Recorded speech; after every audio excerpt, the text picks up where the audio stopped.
Faerun, a land of magic and intrigue, cruel violence and divine compassion, where millennia of warfare and conquest have shaped dozens of unique cultures. There are rare beings of unnatural abilities that border on the line of deity and the paranormal. Those who share knowledge of these beings have come to refer to them as Espers.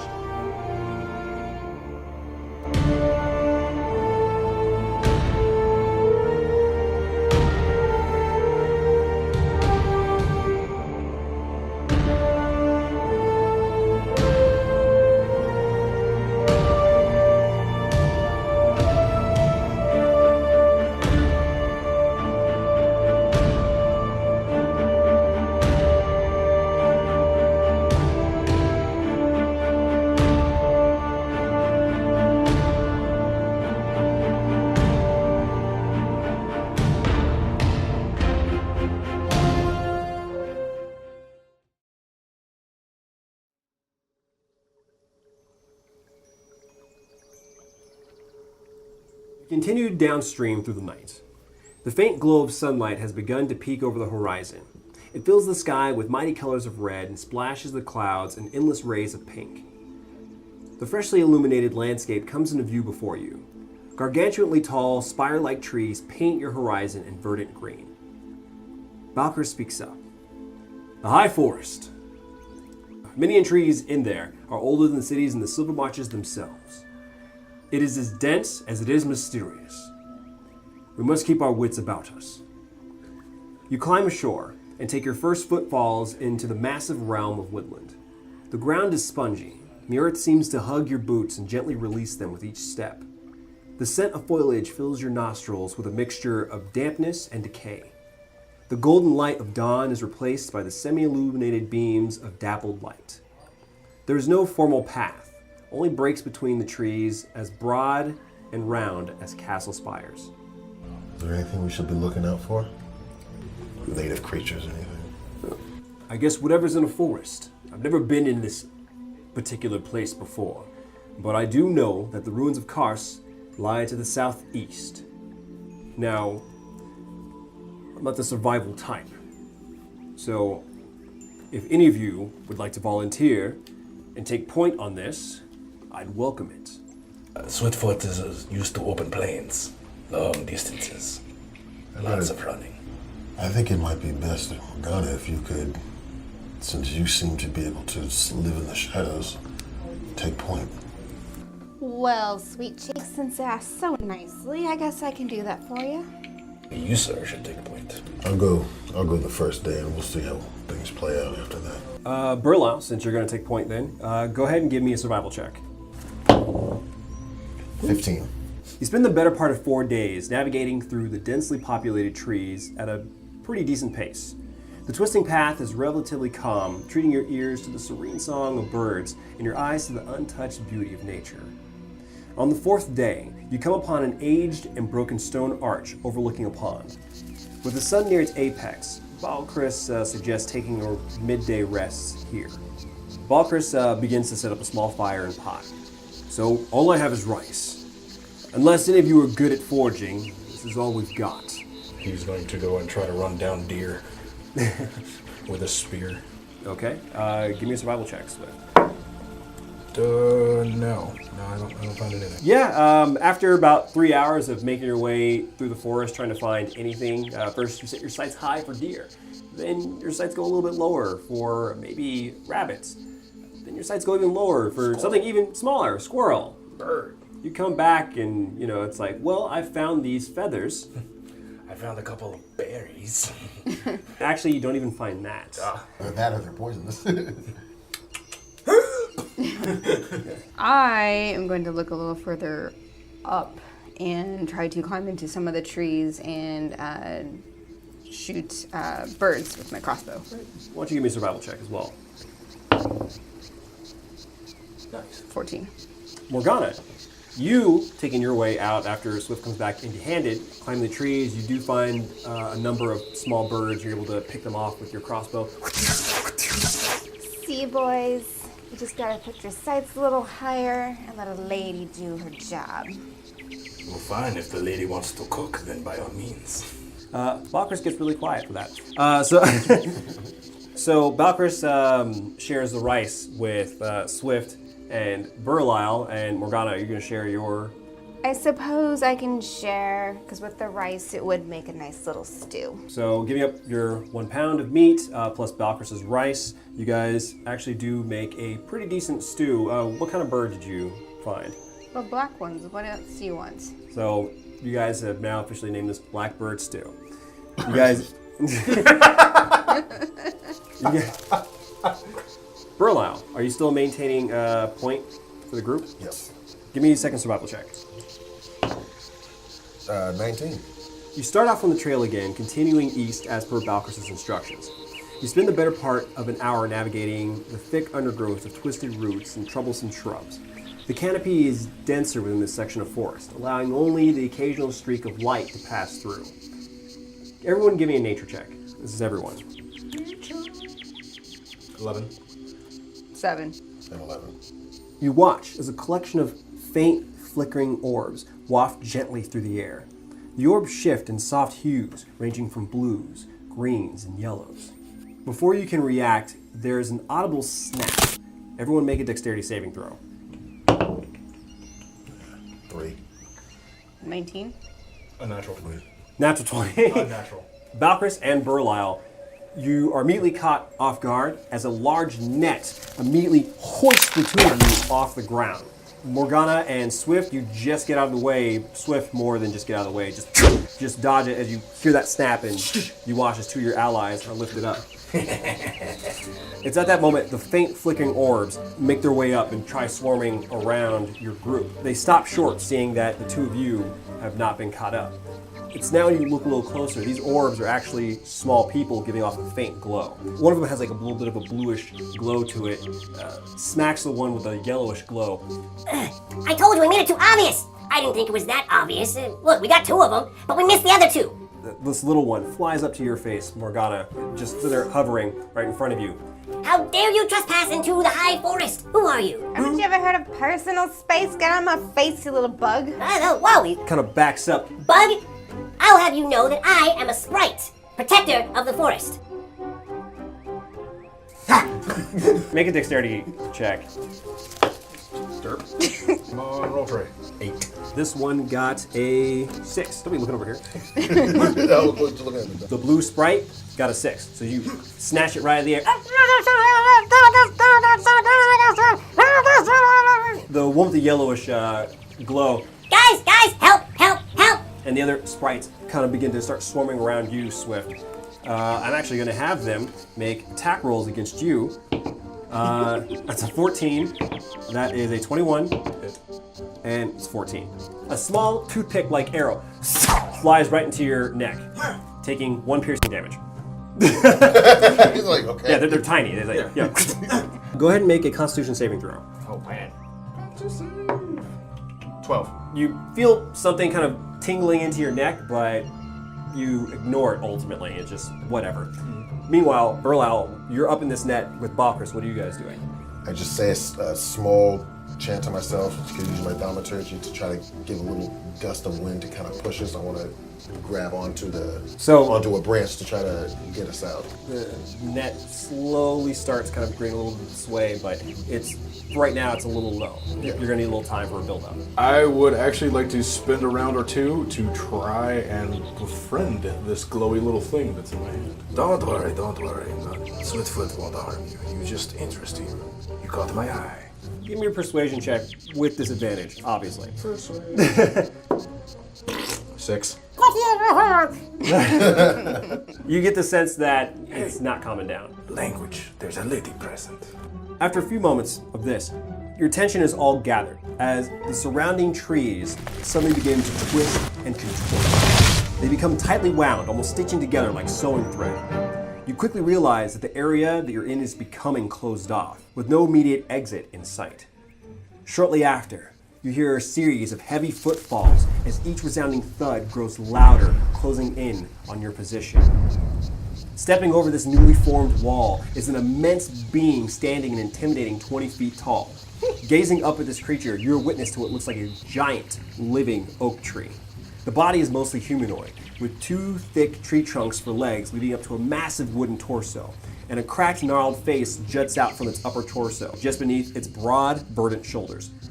It booms over and gets down really low, bringing its face toward you. Its head alone is larger than Morgana's entire form. What is the meaning of this? The creature lowers itself, scanning between the two of you. It's an intimidating sight. Speak! The sprites immediately dart away and disappearing, and they come back and they all start swarming around this large creature's face. They came over here and they're trying to invade and... One at a time. You, what are you doing? And what's in your hand? As its large fingers pointing toward you. I'll maneuver him to where I can like grab his little clothing. Just a friend. Oh! Ha! Hey, Hazellock. There were trespassers coming through the forest, and we decided to try to capture them, and...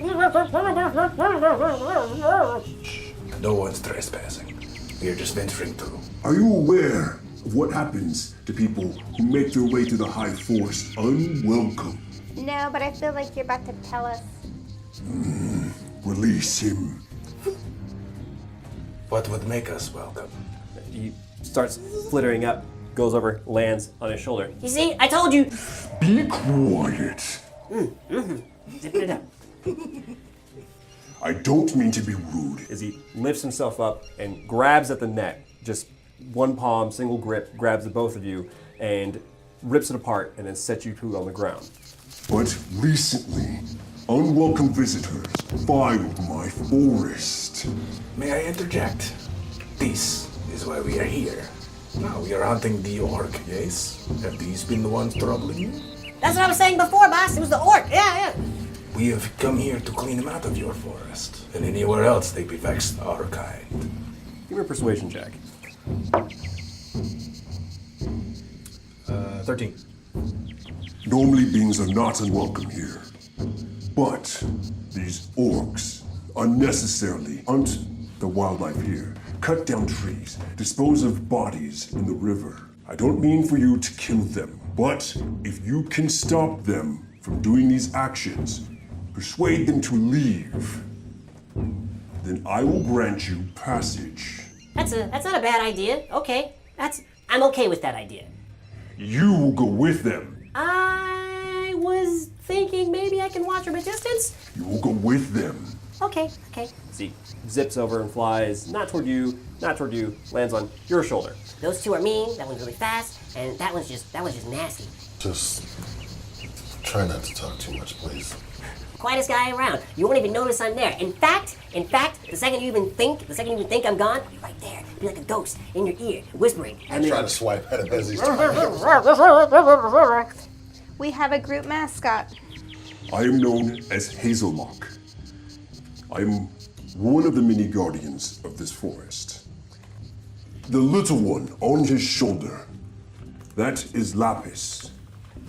If you complete this task that you say you are here for, I will allow you passage.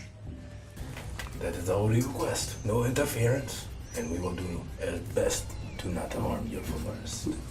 Has the name Mobhad ever crossed your ears? No, but there have been many of those kind pass through here. Do they have a particular place that they come into the forest? Or do they have a hideout here? I've noticed they do travel deep into the forest. It is dead forest. Dead forest? What do you mean? The dire wood. Wildlife does not make their way in there. It's easy to distinguish. There, you will find a large ring of albino oak trees. And within them, you will find a forest, an entire grove of blackened and petrified trees. Anything else we need to be aware of other than more nets? Okay, well there might be a few other traps, but I will definitely make sure to point them out before we hit them. Very well, Lapis. Would you like to point the way? Oh yeah, totally, of course. Do you guys have any objections to the camp to the south? Maybe we can clear out and have a bit of fun. I'm always down for some fun. I might be able to This determine definitely what kind of magic we're dealing with down there. will be on our way. He waves his hand in your direction, and you watch as some of the trees that have erupted out of the ground and stitched themselves together slowly begin to unravel and open up a path toward the south. I'm guessing we're going that way. Good guess. All right, you start off bearing south. Your guide, Lapis, keeps ahead of your group a few yards. He periodically checks over his shoulder to make sure you're all able to keep up with his pace. After about 30 minutes or so, his pace begins to slow and his movements become more cautious. He suddenly stops and darts backwards, landing on Swift's shoulder. Just ahead, you see a collection of spikes adorned with the skulls of varying species. There. Just ahead, the orcs have their camp within the glade. I think you guys can go ahead and take it from here. I'm gonna keep my distance. I don't know if I fully trust him. I feel like I need to go investigate myself. Well, don't worry. We're going to do that. All right, I want both of you to make stealth checks. 25. 23. Yeah, as far as you guys know, you're pretty stealth. Right now, I think I'm just gonna Okay. swing back with Balkris for Okay. a little bit. So I'd be more than happy to give any message that we need to you guys and let you know if help is needed, but I doubt it, since so far you guys are the ones in trouble, not me. So, Swift and Morgana, you guys proceed forward, sneaking your way into the grove of trees that are surrounding this glade. The space is essentially a simple war camp, adorned with 3 tents, 2 smaller ones, 1 larger one, and a singular small fire. There are a number of small trees and shrubs that are also within the glade. Within the glade, you spot a sickly green colored orc. It has a very bulbous form with several warts on its body. Aside from that, there are 2 other orcs making their way into camp. And it seems like they're dragging a chain of people along. Am I able to sneak behind one of the bushes to try to get a closer look into one of the tents that were nearby? Certainly, yeah. I'll give you a secondary stealth check because now you're coming out into the open to get to somewhere else. So yeah, 13. Yeah, 13. I too will try to move up and check the larger tent. 17. As you 2 are splitting off, stealthily making your way into the camp, the 2 standard-looking orcs don't even look in your direction. But it's at that moment that the large bulbous orc swishes around and sees the 2 of you making your way in. Lets out a large shout. We're going to go ahead and actually roll initiative. So this will be just you 2 rolling initiative here. 16. All right, starting this round of combat is Swift. You're actually about halfway toward the larger tent. Morgana, you are making your way toward the closer, smaller tent. Swift, what are you doing? I will break my stealth and use my speed to run into at least the entrance of the tent and see what I can quickly find. So you dash over and you look inside, and it looks like it's just a collection of just torn, matted bedrolls, very cheaply laid out. That's essentially all you see in there. If I have enough movement, I will do the same thing to the third tent. With the speed you have left, you're just able to reach the mouth of the third tent. This is just from obvious glance. You see there are a collection of corpses. Just from the glance, you don't tell what kind of carcasses they are. You just see corpses laid out. Morgana, you're about halfway toward that smaller tent that's on the other side of the glade. So I definitely need to send word back. Let them know that we will probably be needing assistance. Hey, barely. Just as she's saying that, I'm just kind of sitting down on the log, just rolling and I'm focused on a coin, just flipping it back and forth between my fingers. Looks like we could actually use a little bit of help. Are you in trouble? Not yet, but why take the risk? I think we need to get in there. All right. All right. So at that point, go ahead and roll your initiative. 3 again. So next is this helmeted orc, which is with the chain of individuals. It goes ahead, sees you, drops the chain, dashes toward you with its great axe. 9 + 5, 14 to hit. Does not hit. All right, so the axe just goes right over as you immediately duck underneath it. Next is the bulbous orc, which is going to lumber its way toward you. It's not like a loud noise, but it's more like this is moving like almost like a swishing noise. As it goes ahead and reaches out with you with these gnarled claws. Oh my god, get that thing away from me. With a 2. So, yeah, I'm assuming that misses. 4 to hit. As it just swipes at you, you're just taking a quick step back, avoiding that. Don't touch me with those gross hands. Next is the scarred orc, as it doesn't let go of the chain, holds onto the chain, tugs at it, and pulls out a javelin with the other arm, tosses it in your direction. Natural 1. As it just tosses in your direction, I'm actually going to give you an opportunity because it's a natural 1. As it goes in your direction, you just catch it. Next is Balkris, who's going to use his time dashing into the camp. That'll be his turn. Burlau. Just like Balkris, I'm just dashing in there as quick as I can. So you spend your movement, your action, get into this open glade, and now you see like these 3 tents, 1 large tent and 2 smaller tents. You can see Morgana. You don't exactly have eyes on Swift, but you do see this large, bulbous creature assaulting Morgana. Back to the top of the round, Swift. Can I take the javelin that I just caught, giving it a double hand thrust into the one in front of me, and then a key point to attack? Get first attack with the javelin. First attack with the javelin, I get 17. And give me your first unarmed attack. First claw, 18 to hit. Definitely hits. Second claw to the face. Ooh, natural 20.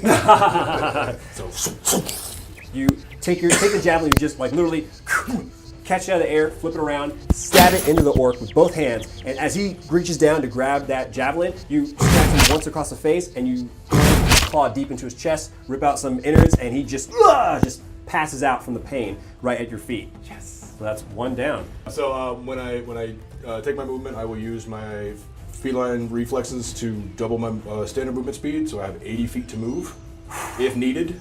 They're both within that range. And Yeah, I will move into the flank position. All right, so yeah, you easily get over there. Morgana, as you're going ahead, you're essentially avoiding this creature. Suddenly, here comes, you just hear the movement and just like this zigzagging blur, as suddenly appearing is Swift right behind this big creature. Well, just because I don't want this big green thing attacking me.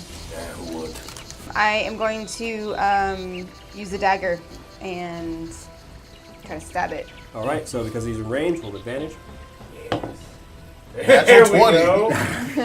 Natural 20. No, roll again. We got to see what we Yeah, roll again. We got to see. You go ahead and you take the dagger and you stab into it, and instead of just stabbing in one place, you run it up along its body, and you see this greenish ichor leaking out from its body, and it has a very, very wicked odor to it. It almost stings your eyes for just a close proximity.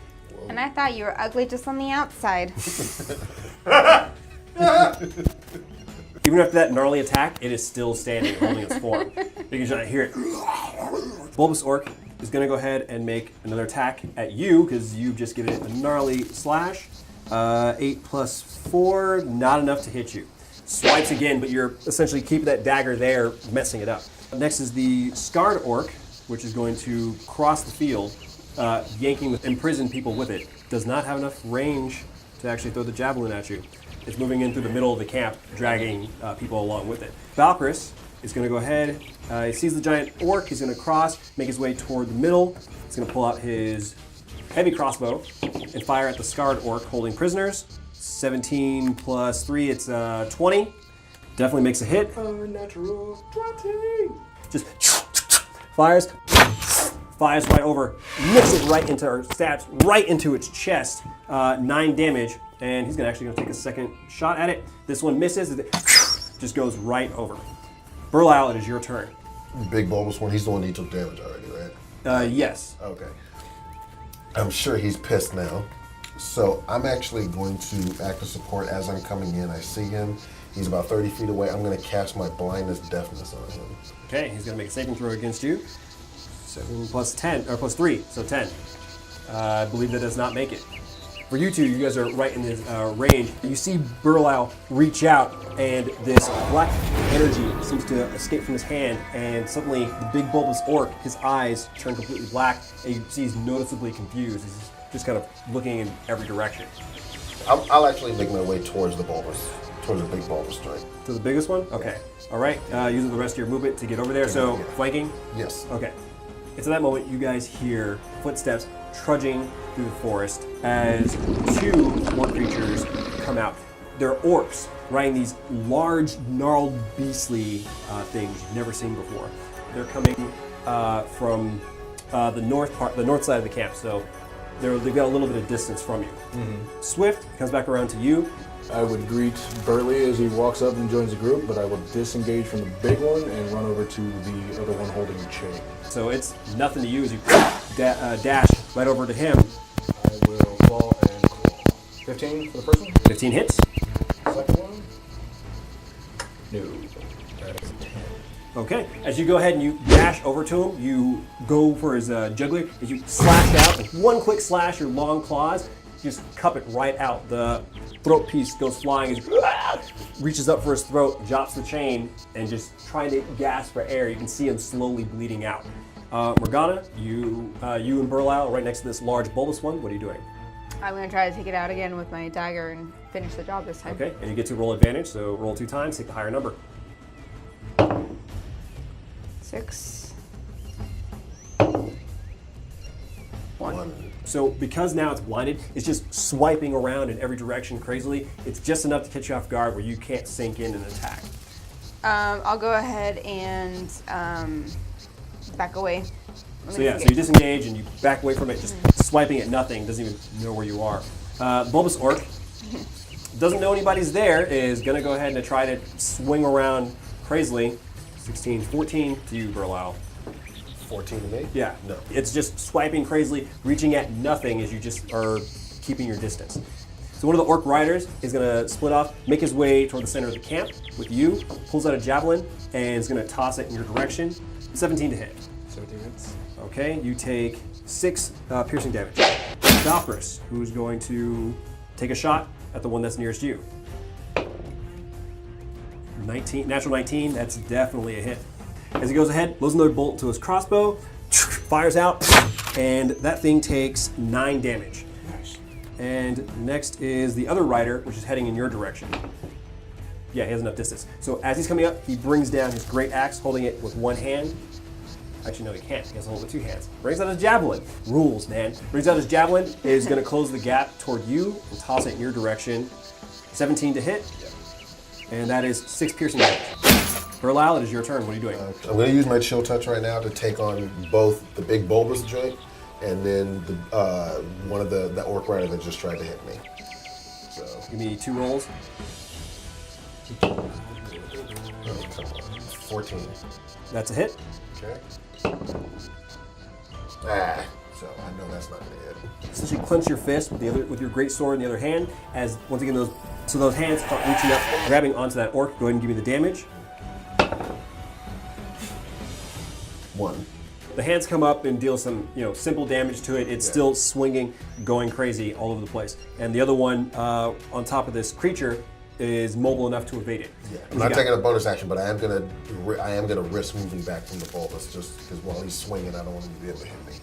The creature, that the one that's being ridden, is going to go ahead and try to take a quick bite out of you. A natural 20. That's going to be 18 piercing damage as it takes a bite out of you, and its teeth are able to cover most of your chest as it bites into you. I need you to make a strength saving throw. Strength saving throw? 7 foot 10. As you're trying to go ahead and break away from this thing, it twists and your body goes prone to the ground. You're currently considered prone. So you did not get away, unfortunately. Okay. Next is Swift. I will not move, but using Fury of Blows. Okay. Well, it's still about 10 feet away from you. Oh, is it? Yeah. Well, then I will close the gap. You close the gap, just a quick 10 feet step, just a single step for you. And go ahead and give me your 2 attacks. Which one are you attacking, the creature or the rider? I will attack the rider. First attack. 23? 23 is definitely a hit. Oh, yeah, that one hits.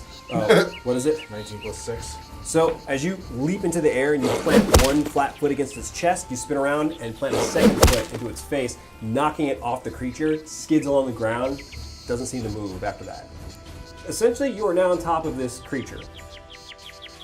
What can I do to try to take quick control? You can try to make a deception check. Just kind of like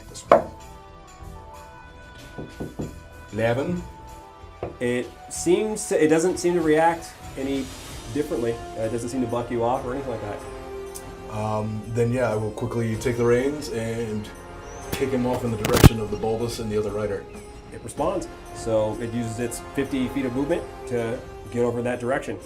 Okay. Yes. What a turn. Morgana, what are you doing? Not writing something, that's for sure. Am I close enough to where I can essentially move and sneak behind the orc that has attacked Burley? Yeah, you definitely have enough movement, but you'll have to, if you want, you can make a stealth check. Okay, 9. So as you're making your way around, you see at the corner of his eye, he's paying attention to your movements. So I'm going to go ahead and move close enough to him to where I can use my dagger. Go ahead and make an attack with advantage because he's in range. Awesome. 9. You try to sneak by, notices that you're there, and he just moves enough for you to miss. The bulbous orc, still doing that stuff, is going to go ahead and swing at whomever, Burlau most likely. So 18 to hit. You take 4 slashing damage. Valkyris is going to turn back around, surprised to see that you just did all that crazy shit. He's making his way back toward. As he looks at me, I just gotta give him a hand, right? Essentially, yeah. He's going to close up and he's going to attack the creature that is attacking you to get him to let go. 8 and 2, both attacks. Just actually, wait, no. Nope, shit, he made it. So the first attack, he pulls back on the crossbow as it stabs right into the side of this creature, which lets out a shriek and lets go of your body. Burlau, you are currently prone on the ground. What are you doing? Right now, I'm gonna use Cure Wounds. So it's a 1d8 plus my 7, so 12. Okay, so you place your hand on yourself. There's a brief flash of radiant energy as the large teeth marks that are now across your midsection slowly begin to close up.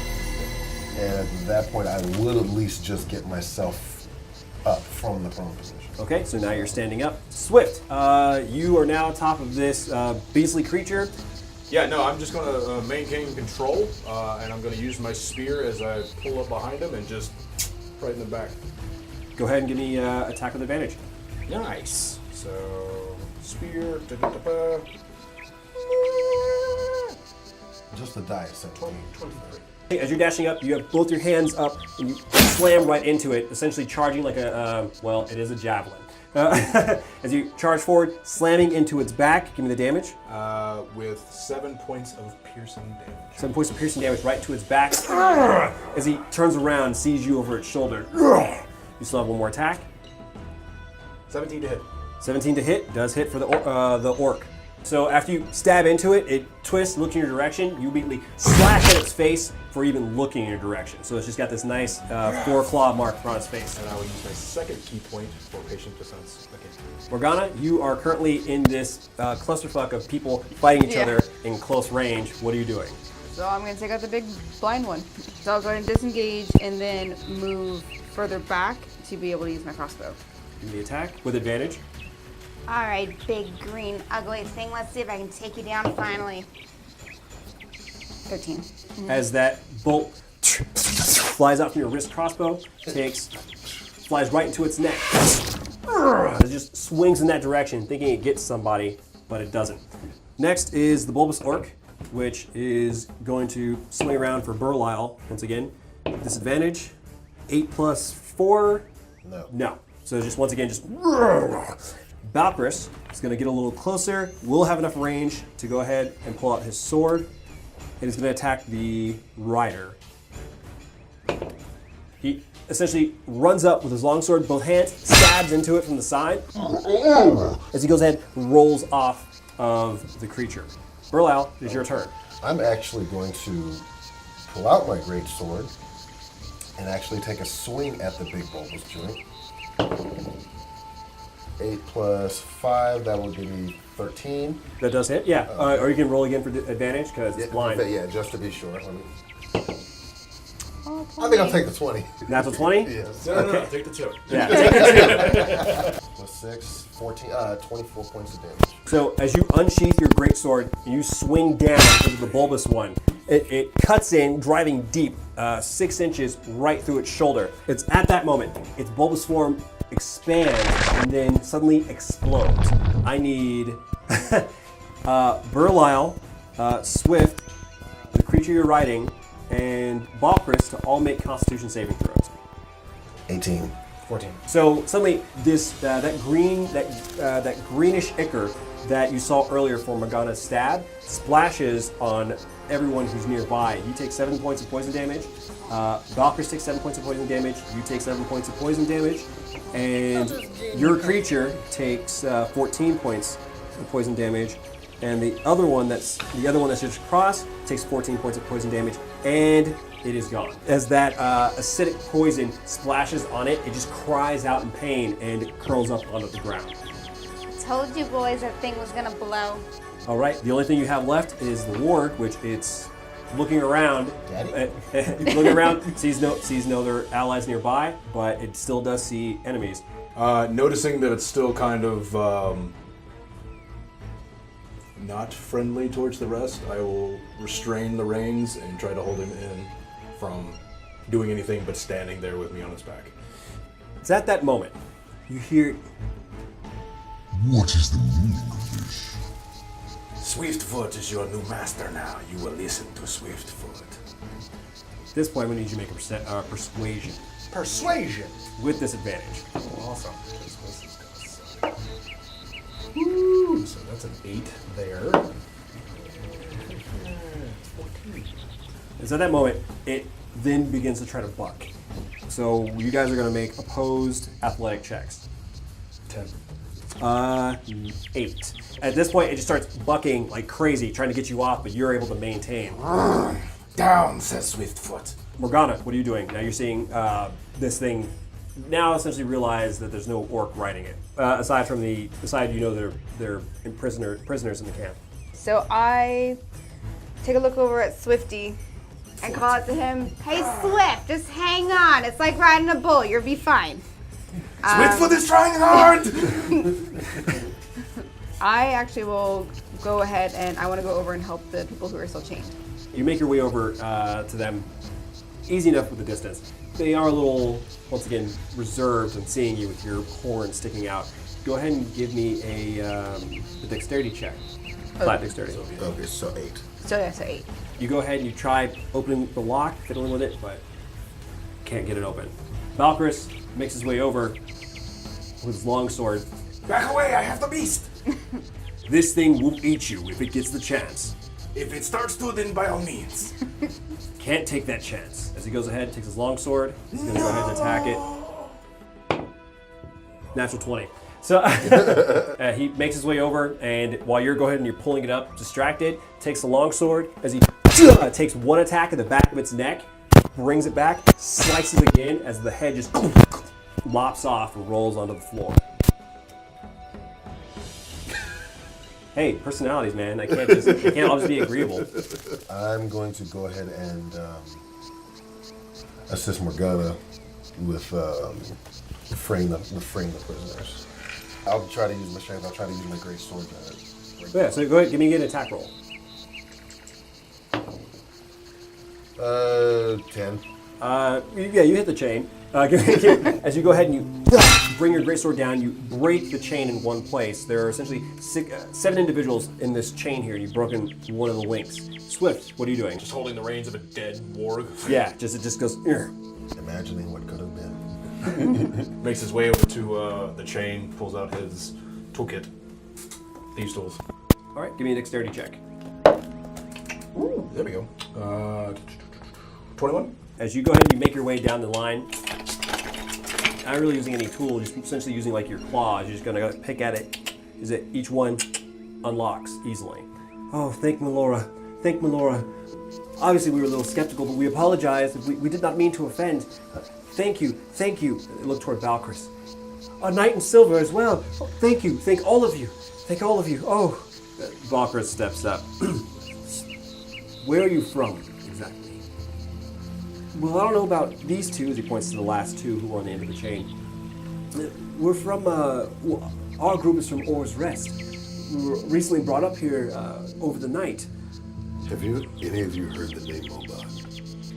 That name doesn't stick out to me. I'm sorry.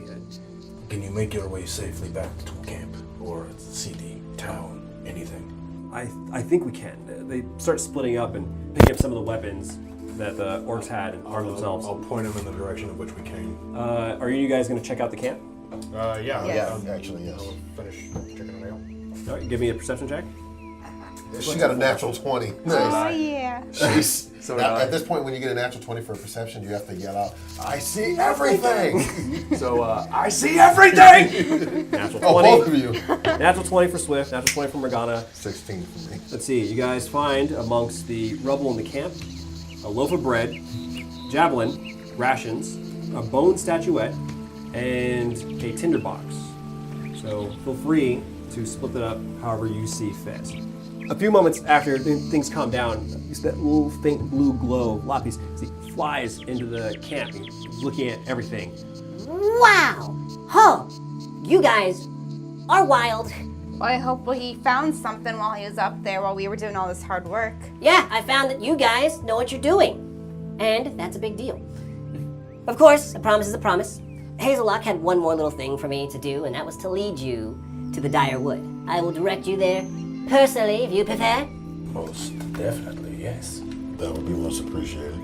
I prefer you to zip your mouth and me to be squishing you with my foot, but I guess. I second that. He dashes towards Swift. So now you're the friendly one. I always have been, sir. The group of once imprisoned individuals separate, making their way northbound. Your troop sets off bearing northeast through the forest. Lapis navigates your group through a seemingly ever-darkening and silencing forest. Instead of keeping ahead like before, he keeps relatively close, darting in and around the four of you. Up ahead, you identify a gap in the forest growth. Roots, shrubs, and nearly all plant life seem to stop for a few meters. The soil just beyond this interruption transitions from its familiar earthy tones to that of crimson. Beyond this gap, the growth picks up once more, though its boundary is distinctly marked with a row of albino oak trees. Lapis signals ahead, points them out. I believe that's as far as I can certainly take you. So, I bid you guys farewell. The only thing I want to do is smack you in the face. He snaps his fingers and seemingly disappears from sight.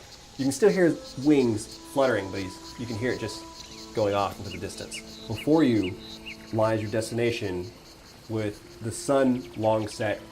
It's darkness all the way around you, but just ahead, an even greater darkness as you can sense this foreboding presence dead ahead. And that's where we're going to go ahead and end this session.